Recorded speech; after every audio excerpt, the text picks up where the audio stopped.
Even though Okinawa is just a small island in the Ryukyu Island chain near southern Japan, it has earned a scary reputation among military people. For many years after World War II ended, this island has been home to several U.S. military bases. Tens of thousands of American soldiers, Marines, sailors, and their families have lived here. Living in Okinawa is unique. The weather changes with the seasons, typhoons hit the island, bugs are everywhere, and everything is filled with Japanese culture. Some military members fall in love with the place and even move there after they finish their service. But many others never want to go back. Whether people love it or hate it, Okinawa is widely known as one of the most haunted places in the U.S. military. It's not just soldiers who say this, there are countless stories on internet forums, books written by ghost hunters, and local Okinawan legends that support these claims. There are too many stories to cover them all in a short time, so we're going to focus on detailed accounts from people who lived on one base in the central part of the island. These are true stories told by various servicemen about the terrifying experiences they had while stationed at Marine Corps Base Camp Schwab. This first story was sent to the Tales from the Grid Square project by an unnamed Marine. Since he wrote this expecting other Marines to read it, he starts by talking about something widely accepted. There's a ghost of a small girl on Camp Schwab who haunts the ramp. The ramp is military talk for a large, fenced parking lot where they store and fix military vehicles. When I was in Okinawa, I rarely went on base myself, but it seems many Marines who live and work there eventually hear about this story. Some soldiers go overseas individually, but this Marine went to Okinawa with his whole unit. This is called a Unit Deployment Program, UDP. Groups of troops rotating in 6-month shifts.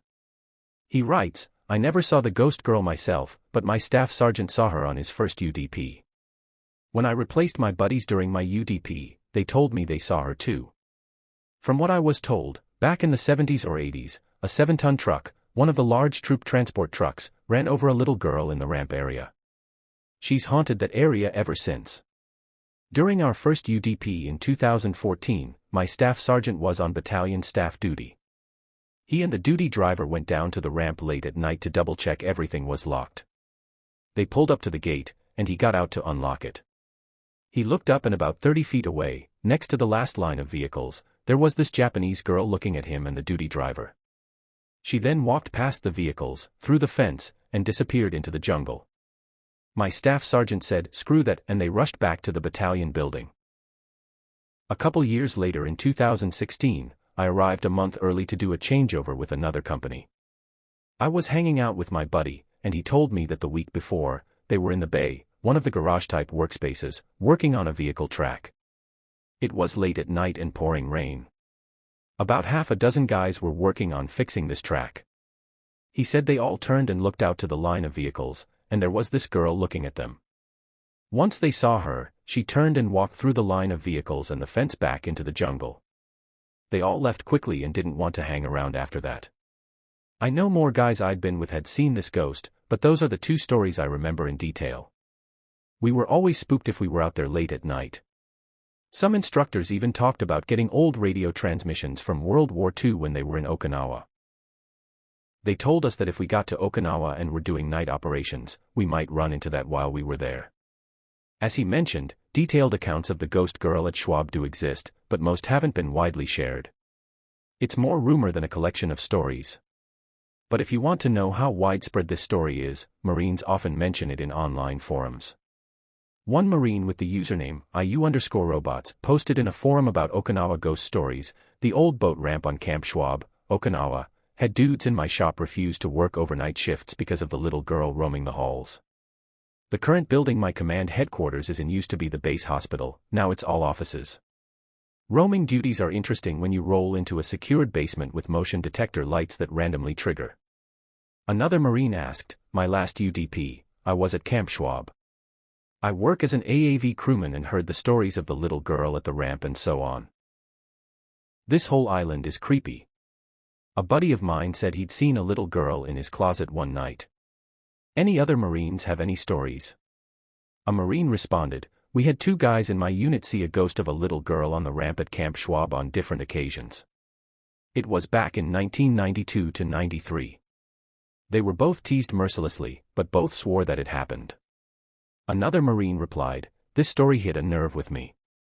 I've literally heard a story very similar to this from the trackers out of Camp Schwab, except at their ramp it was a grown woman who would walk up from the ramp area. The eyes, though, the description of the evil in her eyes is exactly what was described by those trackers out of Camp Schwab. You trackers have some weird stuff at your ramps. This next story about the same little girl was shared by a Marine named Ryan. Something to point out first, many Marines who spend time in Okinawa also fly up to mainland Japan for training around Mount Fuji. There's a Marine Corps base nearby called Camp Fuji, and also a forest at the base of the volcano called Aokigahara, which translates to Sea of Trees. This forest is commonly known by a much darker name and has been the subject of many controversies, including one involving famous YouTuber Logan Paul. This forest has a dark reputation, a place where many Japanese locals walk in with rope and no intention of ever walking back out. Perhaps it's no surprise that Marines training in the area seem to have paranormal experiences there. Ryan writes, I was going to include a story about my platoon's encounter with a ghost in the forest near Mount Fuji, but I can't find the map of the Fuji training area where I had marked our location where it happened. So here's a story of the ghost girl my buddy John and I saw in the barracks at Camp Schwab, Okinawa, Japan, 2015. It was a late night at Camp Schwab and I was having trouble sleeping. My buddy John was on barracks duty that night, and I thought I'd keep him company. So I grabbed a couple of Red Bulls from my fridge and sat with him in the duty lounge, talking about what we were going to do once we got back to the States. About 15 to 20 minutes passed when he got up from the desk to tour his post. Just when he stepped outside the doorway, he had a look of fear on his face and just stood there for what seemed like a minute or two. Then he motioned for me to come see what he was looking at. What I saw cemented my belief in the paranormal.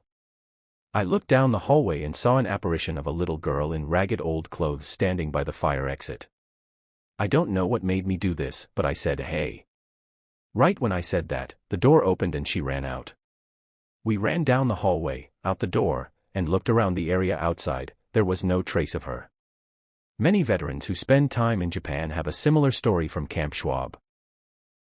It doesn't surprise me that military bases, especially Camp Schwab, have been the setting of so many paranormal stories.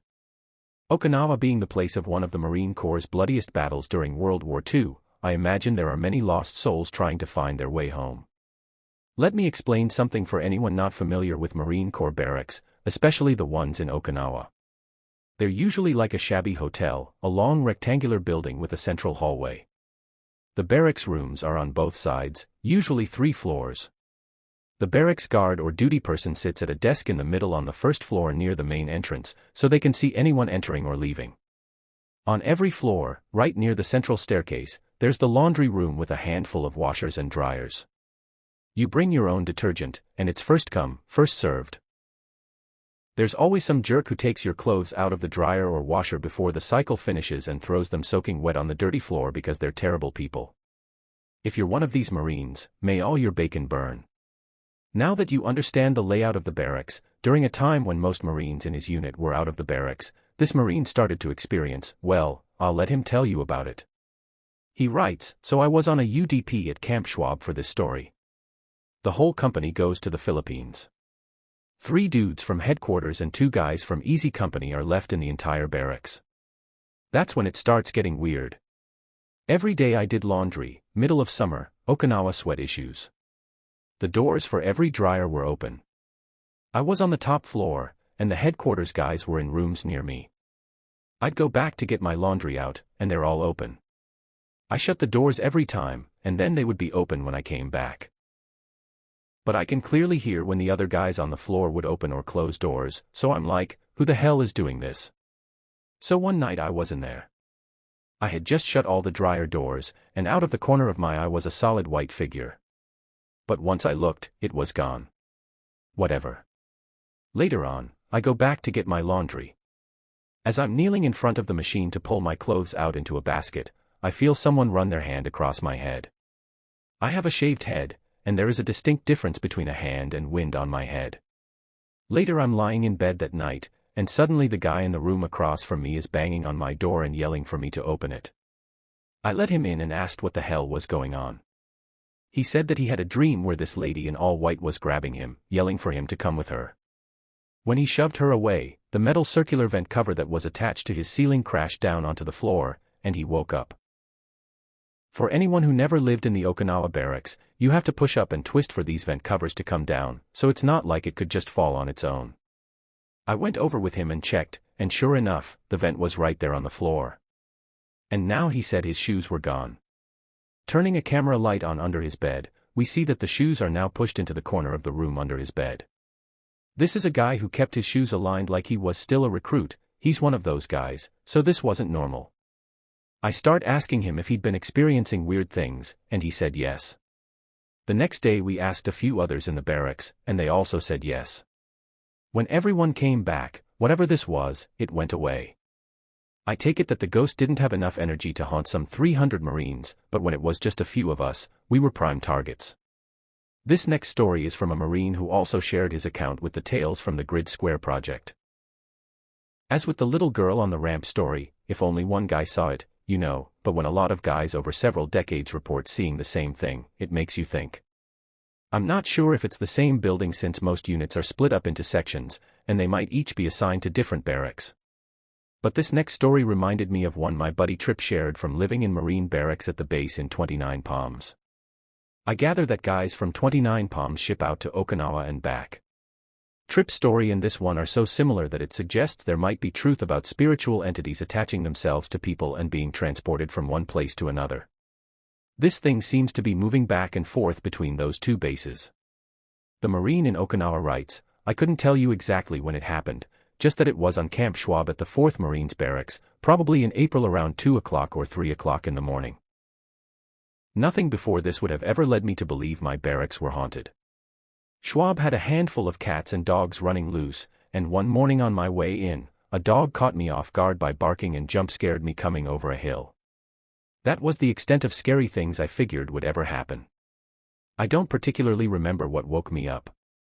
I remember coming to and being 100% awake, no eye rubbing or yawning, just BAM awake and unable to move anything other than my head. I turned right and could feel this presence watching me. My bed was positioned on the back wall, so it was the first thing you'd see if you entered the room. I could see the faint outlines of a shadow about the size of a person. This thing felt evil. It felt like it was after me, and God only knew what it would do if it ever got to me. I started to pray. I'm not even religious, but I've read into a few different religions out of curiosity. I prayed to every deity that came to mind for help. Once I realized I could actually start moving my body, I finally was able to build up the courage to sit up in bed, get dressed, and go past it out of the room. My praying seemed to have held it in place while I quickly walked past it. I made it out past the duty desk, and he asked me why I was awake. I proceeded to tell him, thinking he would never believe me, but he does. Oddly enough, one of my buddies came up and said he felt tired earlier in the night, but something within himself told him he needed to stay awake a while longer, like he had this weird intuition, and that's why he came out to the duty desk as well. We all ended up going back to my room, and this entity was gone by the time we returned. I had later heard rumors of people on base throughout its long history practicing black magic, but who knows if that's true or not. I never heard from anyone else during my time on The Rock if they experienced anything similar. I recently read a post about someone else having something similar happen to them. It gives me the creeps to think about it all, but at least I know I'm not 100% crazy. One more story from the barracks on Schwab. Even being a Marine myself, I'm not familiar with all the unit designators, but I gather this Marine was with a different unit. He's now the second among these Okinawa stories to mention sleep paralysis, a topic that comes up often when dealing with spiritual encounters. Coincidentally, there was a woman at a bank who had an unexplained experience strikingly similar to what this Marine describes. She said that as she was experiencing sleep paralysis one morning, she heard a voice outside the door to her room telling her to open the door. But she couldn't move, not that she wanted to get up and open the door. She said she knew she was completely awake when this was happening and just didn't know what was going on. Until the topic of scary stories came up, it's like she forgot this had happened. But when asked what her first thought was about what the voice was, she blurted out, "Demon." She actually seemed surprised at hearing the word when she said it, like she hadn't meant to say it. Then she glanced around at the other bank staff working around her before composing herself and saying they needed to get back to talking about the account. It always fascinates people when the subject of the strange and unexplained comes up. People just blurt out stories like this so casually, like it's an everyday thing. This Marine said much the same about his own experience, and his story seems eerily similar to the last account about a shadowy entity in the barracks. Again, I don't know if it's the same building, but his story has an unusual twist. He started speaking in an ancient language. He writes, "I was with 3rd LAR at Camp Schwab, Okinawa. Before I tell the story, I do want to mention that sometimes I have sleep paralysis. It's not always constant in my life, but it comes and goes. It's maybe 6 o'clock or 7 a.m. on a Saturday, and I'm asleep in my barracks room. My bed is alongside a wall, and you can see the wall lockers from it as well as the little entrance into the room where the sink would be. It has some dim yellowish-green light, and it's not very bright. Anyway, I wake up at like 6 o'clock or 7 o'clock, and of course, I am now caught in an episode of sleep paralysis. I felt something staring at me, so I look towards the entrance of the room and I see some weird black smoke or mist, almost transparent. Right away my entire body starts to shake and tremble, and the first thing that comes to my mind is that a demon is trying to possess me. I'm a guy of Christian faith, so I start praying, and it suddenly stops. I open my eyes and it's still there, but this time it's closer. I just lay there for several minutes with my eyes shut, and I can now smell the scent of something like rotting. So I keep praying, and finally it feels like it stops for good. But the moment I open my eyes is when my roommate starts talking to me, and I look and this thing is gone. But my roommate is now staring at me and he goes, "Bro, you were sleep talking. I didn't know you spoke Spanish." I don't speak Spanish, and I now believe he actually heard me speaking Latin. But I don't know Latin either, nor have I ever heard it spoken. I also read somewhere that the scent of something rotting can indicate a demonic apparition. So yeah, scary stuff. You don't have to look very hard to find evidence that Okinawa is a very interesting place. Reading up on other opinions about the causes for the island's paranormal track record, many people seem to agree about the tragic history being the root cause. Around 50,000 American casualties, 100,000 Japanese, and nearly 150,000 civilians were killed during the 11-week period known as the Battle of Okinawa. That would amount to a staggering average of 3,896 people dying every single day, which is about one person every 22 seconds for over 2.5 months. We know that's not how it happened in reality, right?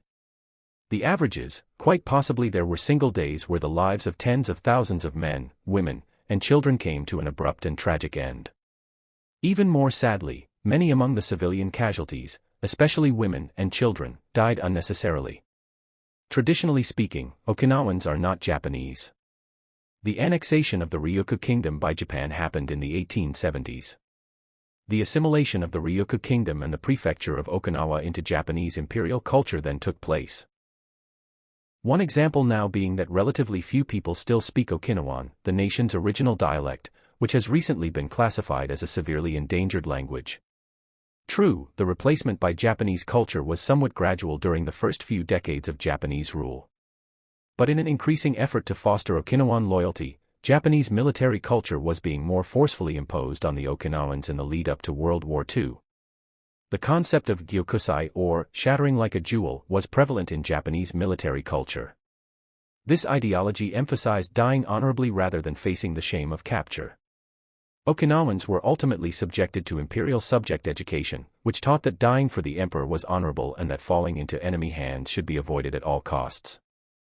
During the American invasion of the island, among all the other atrocities that war produces, American soldiers were shocked to see Okinawan parents throwing both themselves and their children off cliffs. It wasn't until later when they found out why, the Japanese military had either coerced the Okinawans or forced them to do it, telling them that if they allowed themselves to be captured, the American barbarians were going to brutally torture and murder their families anyway. Many civilians were given hand grenades, one to use on the Americans and the other to use on themselves and their children. This was a practice often carried out by Japanese soldiers when facing surrender to their enemy. Just an awful battle and a staggering amount of terror and death, all taking place on a relatively small little island. Now, although the guns and screams have been silent for nearly 80 years, the evidence of that battle's brutality seems to persist in the form of spectral sightings. Many of these sightings are being reported by present-day American Marines, airmen, sailors, and their families. The island is rife with witness accounts, and these are only a few, and only those from a single base, Camp Schwab. The little girl on the ramp is the most prevalent story from the base. Considering the fact that many young women and children died during the battle to take the island during World War II, while there are no sheer cliffs on the beaches nearby, I do have to wonder about that little Japanese girl and even the Japanese woman some Marines have reported seeing. The two of them staring so intently at what they might even know are American men, and the little girl running away from them. I have to wonder if these ghosts are not a haunting testament to the atrocities that took place on the ground where Marine Corps Base Camp Schwab now sits.